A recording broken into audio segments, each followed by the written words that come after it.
पुरुष अपने ईमान पर सही है तो किसी नारी की वासना उसे नीचे नहीं गिरा सकती है। आपको पता है, हिंदू राज्य के सनातन हिंदू राष्ट्र के निर्माता महाराजा छत्रसाल, पन्ना की बात है, आधी रात के समय घोड़े पर बैठकर विचरण कर रहे थे। एक क्षत्रिय परिवार की स्त्री थी, बहुत सुंदरी थी, और वो मन ही मन छत्रसाल के प्रति अनुराग रखती थी, प्रेम रखती थी, पर कोई मौका नहीं मिला था।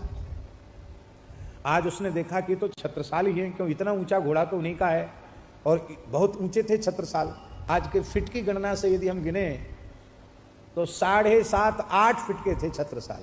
उनके खड्ग रखे हैं, तलवार जिसको वो चलाते थे, 125 मन का तो उनका तलवार है, माने 1.25 कुंटल समझ लो आप, इतनी बड़ी तलवार कैसे उठाते होंगे, कैसा होगा उनका पराक्रम। तो उन्होंने देखा कि एक स्त्री उनके सामने आई है, रो रही है, तो उन्होंने अपना घोड़ा रोका, बोले देवी इस समय छत्रसाल का शासन है, किसने तुम्हें कष्ट दिया है, तुम क्यों रो रही हो। उसने कहा कि मैं आपको पहचान गई, आप ही छत्रसाल हैं, महाराज आप ही हैं, मैं आपसे प्रेम करती हूं, पर मुझे आपसे कभी मिलने का अवसर नहीं मिला, मैं आपके द्वारा आपके जैसा पुत्र चाहती हूं, माने आप हमसे संतान उत्पन्न कीजिए, ये उसने कहा। अब सुनिए बहुत ध्यान दे करके, एक सुंदरी स्त्री, युवती स्त्री, परम सुंदरी, जिसके सौंदर्य की चर्चा हो, और उसी क्षत्रिय समाज की, और रात्रि के समय एकांत में प्रणय की याचना कर रही है। पर छत्रसाल तत्काल घोड़े से उतरे और अपना मुकुट उतारकर उसके चरणों में रखकर प्रणाम किया। मैं अपने जैसा दूसरा खोजकर कहां से लाऊंगा, आज से छत्रसाल ही तुम्हारा पुत्र हुआ, माता मुझे आशीर्वाद दो कि मैं धर्म और सदाचार पर की मर्यादा से कभी डिगू नहीं।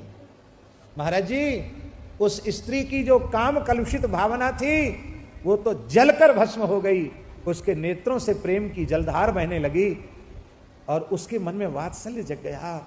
उसने अपने दोनों हाथ छत्रसाल के सिर पर रखा और कहा, पुत्र यशस्वी भव, विजयी भव, आशीर्वाद दिया।